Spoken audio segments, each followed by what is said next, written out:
Welcome to my channel Alien Signal. The bell inside the massive chamber rang like the echo of metal striking metal deep inside a mountain.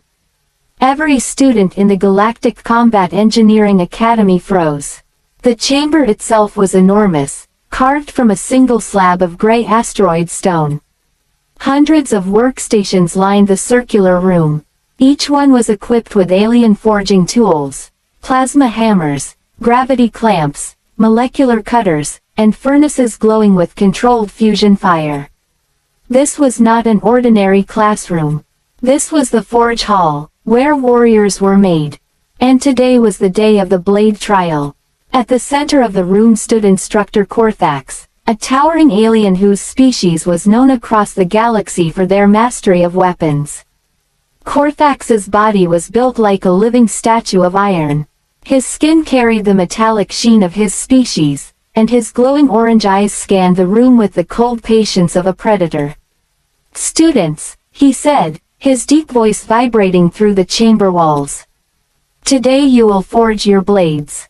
A holographic blueprint appeared above the central platform. It displayed a sleek alien sword, curved slightly, elegant, deadly. "This is the standard combat blade used by the Imperial Legions," Korthax continued. "You will follow the blueprint exactly. The alloy composition, the energy channeling grooves, the weight distribution. Every measurement must be perfect." The students nodded. Most of them were elite. There were towering reptilian warriors from the Threx Dominion, slender four-armed engineers from the Silary Union, and heavily armored insectoid cadets from the Hive worlds. Every one of them came from a species with centuries, sometimes millennia, of combat tradition. Except one. At the far corner of the hall sat a single human. Her name was Arya Valen. Humans were new to the Galactic Academy. Very new. In fact, Arya was the only human currently enrolled in the Forge Hall program. Many of the alien students had expected humans to be fragile, emotional creatures with primitive technology. After all, humanity had only recently begun interacting with the wider galaxy. They certainly didn't expect them to study weapon engineering at one of the most prestigious military academies in known space. Several students glanced toward Arya. Some with curiosity, some with amusement, and some with quiet hostility. Instructor Korthax continued. "You will have 6 hours to complete your blade." He paused. "If you fail, you repeat the course." The hologram flickered and vanished. "Begin." Immediately, the Forge Hall erupted into activity. Fusion furnaces roared to life. Plasma cutters sparked like miniature lightning storms. Alien students began assembling alloys, shaping molten metal, and carving precise grooves into their blades according to the blueprint. Everything moved with practiced precision. Except at Arya's station. She stared at the hologram console for several long seconds. Then she turned it off. The Threx student beside her noticed. His reptilian eyes narrowed. "You turned off the blueprint." Arya didn't look up. "I know. You are supposed to follow it. I heard the instructions." The Threx warrior snorted. "You humans do not even have combat blades in your modern military. You use projectiles." Arya finally looked at him. "That doesn't mean we never made blades." The alien leaned closer. "Then why are you ignoring the design?" Arya simply smiled faintly. "Because I'm not building that one." The Threx blinked. "That is the assignment." "Not exactly," Arya said. She opened her workstation storage and pulled out a small case. Inside were pieces of metal she had brought herself. Dark steel, dense and heavy. The Threx tilted his head. "That alloy is not in the Academy supply list." "It's not alien alloy," Arya said. "It's from Earth." A few nearby students turned toward her.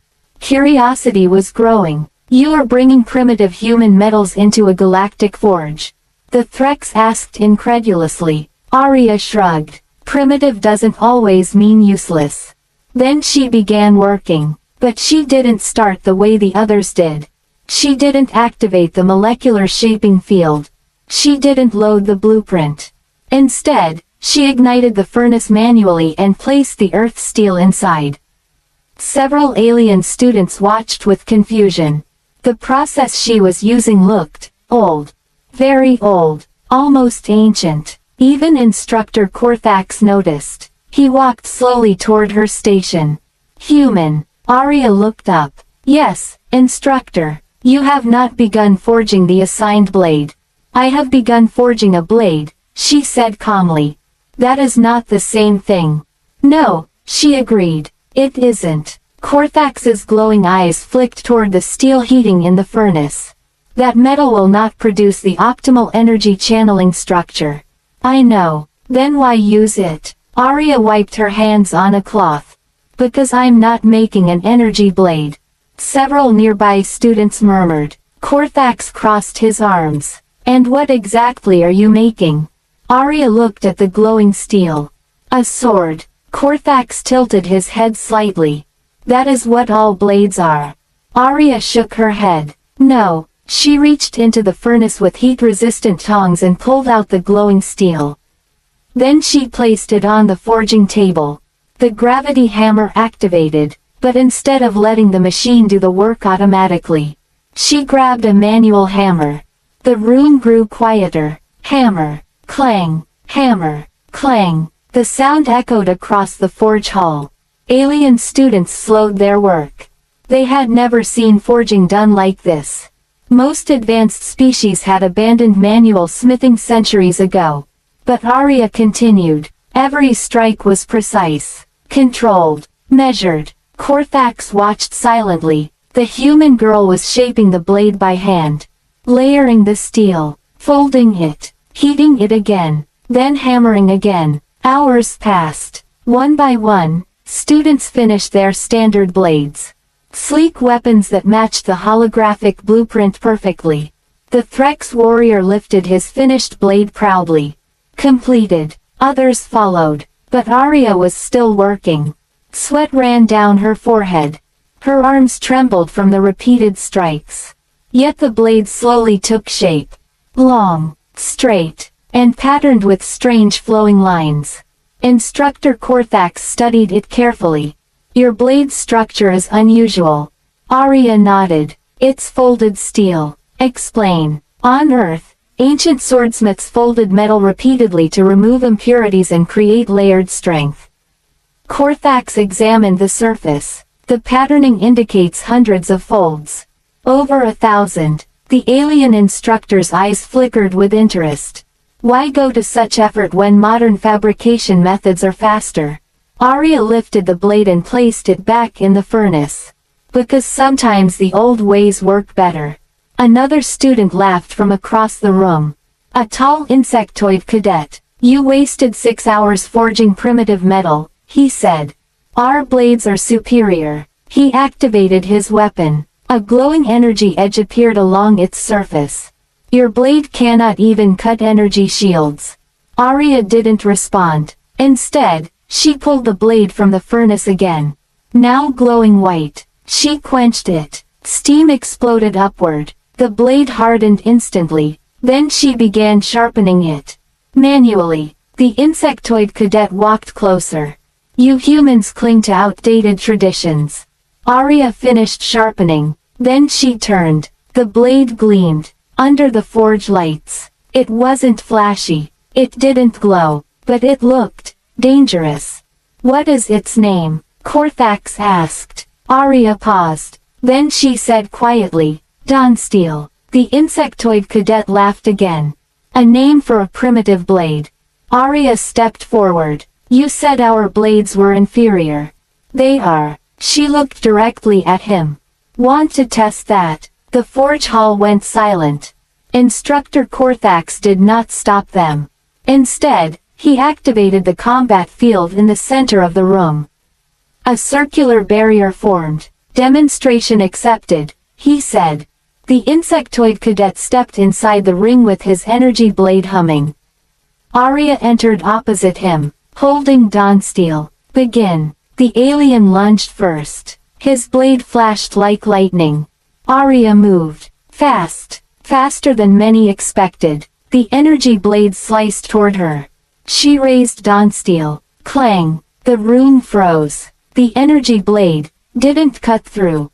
Instead, it deflected. The insectoid staggered. How? Arya stepped forward. Her blade moved in a blur. 3 precise strikes. The alien's weapon flew from his grasp. Dawnsteel stopped inches from his throat. Silence filled the forge hall. Instructor Korthax spoke slowly. Explain. Arya lowered her blade. The folded steel structure disrupts the energy field on contact. Korthax's eyes widened slightly. You designed the blade specifically to counter energy weapons. Yes. The Threx student whispered. She planned this. Arya sheathed Dawnsteel. Human weapons were never just tools. She looked around the room. They were solutions. Korthax studied the blade again. Then he addressed the class. Lesson complete. The students stared in confusion. We were told to forge a blade, he continued. But only one student truly understood the purpose. He turned toward Arya. The assignment was not about copying a design. It was about understanding why weapons are made. The forge hall remained silent. Finally, Korthax nodded. Human Arya Valen, you pass. He paused, then added something unexpected. With distinction, the alien students looked at her differently now. Not as the weak newcomer from a primitive world, but as something else. Something unpredictable. Something dangerous. Arya picked up Dawnsteel. The blade reflected the forge lights like a rising sun. And somewhere deep inside the academy, the legend of the human girl who forged her own blade had just begun.